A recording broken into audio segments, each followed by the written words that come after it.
Assalamualaikum warahmatullahi wabarakatuh. Salam sejahtera, salam sehat untuk kita semua. Semoga juga teman-teman dalam keadaan baik-baik saja bersama dengan keluarga, teman-teman. Dan kembali saya harus bicara tentang Timnas U20 kita yang sudah mengakhiri semua laga di grup C Piala Dunia U20 yang berlangsung di Cina. Karena kita bermain di grup C itu di kota Shenzhen. 3 pertandingan hanya 1 poin. 2 kalah secara beruntun back to back dari Iran 3-0 dan Uzbek sebagai juara bertahan dengan 3-1. Bermain 0-0 dengan Yaman. Nyaris kita kalah, masih beruntung kita bisa menghindari kekalahan itu karena Yaman banyak sekali memiliki peluang untuk bisa mencetak gol, tapi mereka tidak mampu mengkonversi untuk bisa mencetak gol di gawang kita. Yang kemarin tuh ada berganti, bukan lagi Ikram tapi Maulana yang ganti, Fitra Maulana. Cukup bagus bermain.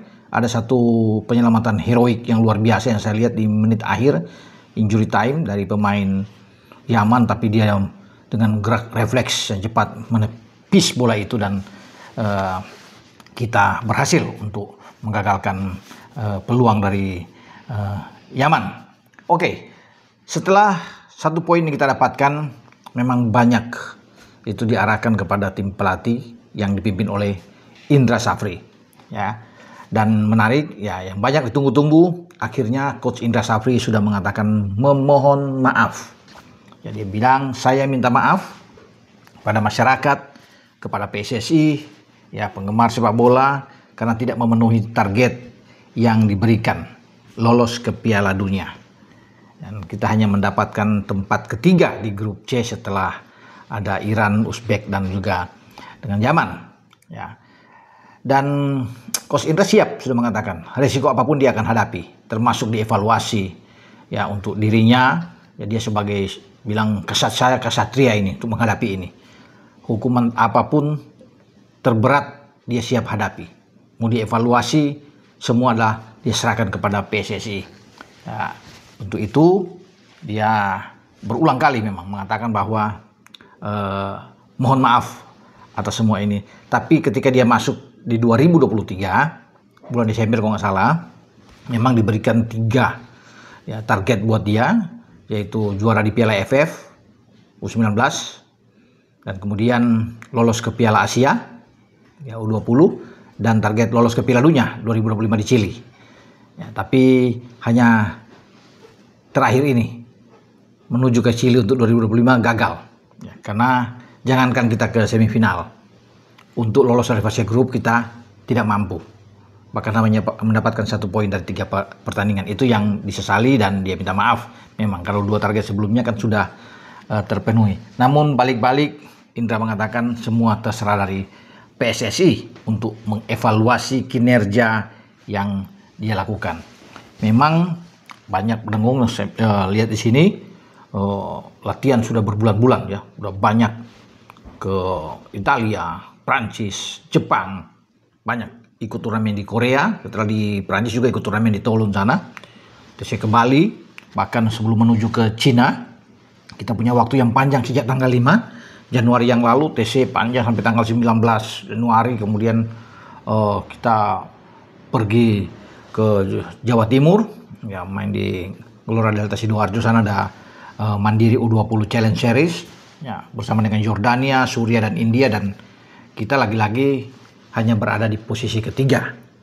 Setelah kalah dari Yordan 1-0 dan kalah 2-0 dari Suriah. Nah, itu kita balik ke Jakarta tanggal 31 sampai tanggal 8, tanggal 9 berangkat ke Shenzhen. Tiba di sana latihan persiapan, tanggal 13 bermain melawan Iran dan tumbang.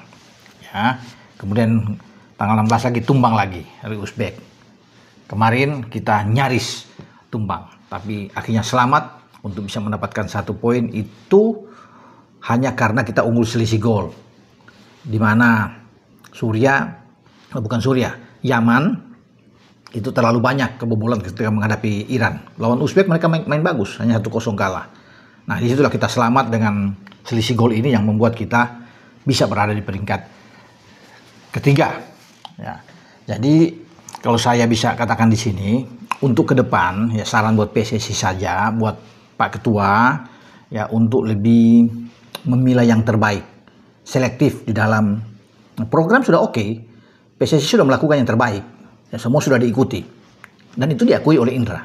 Ya, Indra Safri bilang ya terima kasih karena PSSI sudah bisa membantu semua roadmap, ya program yang dia kasih sudah diikutin. Makanya saya lihat di sini PSSI sudah melakukan kewajibannya dengan bagus. Ya hanya saja hasilnya yang tidak bagus, di mana kita tidak sesuai dengan ekspektasi di Piala Asia U20 ini, sehingga ini gagal total boleh dikatakan. Makanya poin yang saya harus bilang di sini bahwa PSSI untuk ke depan harus bisa melihat lagi. Jangan terlalu jor-joran misalnya keluar, kan ini dana tidak sedikit. Nah, mungkin puluhan miliar yang harus keluar di sini karena harus memikirkan tiket mereka, biaya makan, ya untuk uang saku, bayar hotel. Ya kalau bisa dilihat di sini kan pergi kemana-mana itu, ya itu memang banyak ya kos yang kita bisa keluarkan. Sayang dengan sudah begitu banyak dalam persiapan, kan golnya ke Piala Asia sebenarnya ini. Tujuannya lolos ke Piala Dunia. Nah dalam rangkaian itu ya kita sudah TC jalan kemana-mana, tapi ya berapa banyak saja biaya yang keluar. Tapi dengan hanya hasil 1 poin saja di grup, itu kan yang membuat banyak orang, ya termasuk saya juga agak kecewa dengan hasil ini. Kalau kita melihat dari rentetan perjalanan TC kita kan, sudah kemana-mana itu, tapi akhirnya tidak ada perkembangan permainan yang signifikan. Sama dari Mandiri U20 ketika bermain di Jawa Timur, masuk ke Piala Asia U20 tidak ada perubahan sama sekali. Permainan hanya begitu-begitu saja. Ya, sehingga boleh dikatakan bahwa memang ya mubazir kita terlalu banyak keluar itu dengan biaya yang cost terlalu banyak, tapi permainan seperti ini. Bayangkan kita bermain dengan tim-tim yang negaranya sedang kacau, bergolak, perang seperti Suriah lah katakan ya, dalam uji coba. Kita nggak bisa bikin apa-apa. Tidak bisa membuat gol. Suriah banyak memiliki peluang, untuk cuma 2 gol yang mereka lesatkan ke gawang Ikram. Ya, begitu juga kita lihat dengan Yaman. Yaman kan negara sedang tidak baik-baik saja, sedang bergolak di sana, tapi sepak bolanya bagus dan mereka mungkin tidak mempersiapkan diri sebaik kita. Apakah Yaman atau Suriah itu mereka tur ke Eropa? Tidak. Waktu bermain kemana? Karena mungkin keterbatasan soal dana, uang. Ya PSSI mereka di sana yang ya mungkin sangat ketat. Ya mereka bersiap Piala Asia ya seadanya aja latihan di dalam negeri atau mungkin ada beberapa uji coba, tapi kita kan sudah kemana-mana ya untuk latihan ini itu. Setelah bermain dengan mereka yang sebenarnya biasa-biasa saja dalam persiapan, kita tidak bisa berbuat apa-apa. Ya, even Iran juga dan Uzbek mungkin tidak seperti kita. Mana mereka ke Eropa kemana-mana untuk jalan ya, ikut berbagai turnamen, dan mungkin kita ini yang luar biasa kalau boleh dikatakan. Dan itu saya menunjukkan jempol kepada PSSI yang sudah memberikan itu semua.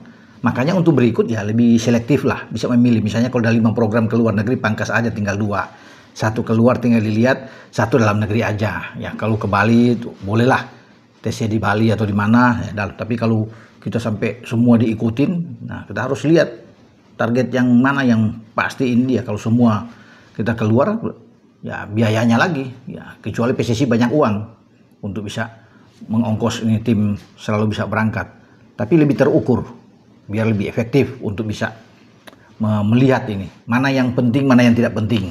Nah itu yang harus dilihat ya, walaupun sudah dikasih sebenarnya roadmap sana, kemudian ini program-program ini, tapi harus dilihat juga kalau terlalu banyak dan uang kosnya terlalu tinggi ya bisa dipangkas. Ya apalagi kan sekarang kan pemerintah juga di bawah Pak Presiden Prabowo sedang memangkas semua anggaran-anggaran di berbagai bidang. Ya termasuk saya pikir PSSI juga harus bisa melihat ini. Sehingga kita lebih ya itu saya bilang tadi lebih terukur untuk bisa melihat, untuk mencapai sebuah target yang kita berikan kepada sebuah tim. Entah itu di tim U17, U20, U23 atau tim senior. Jadi ya semua sekarang berbalik kepada PSSI sendiri untuk bisa melihat mana yang terbaik. Ini menjadi pelajaran penting buat persepak bolaan kita setelah kita mengambil hikmah dari kegagalan tim U20 yang sudah bersiap dengan panjang, tetapi ternyata itu babak belur di fase grup C untuk U20 yang sudah berakhir. Oke, dengan saya Bung Ropan berbicara. Ciao.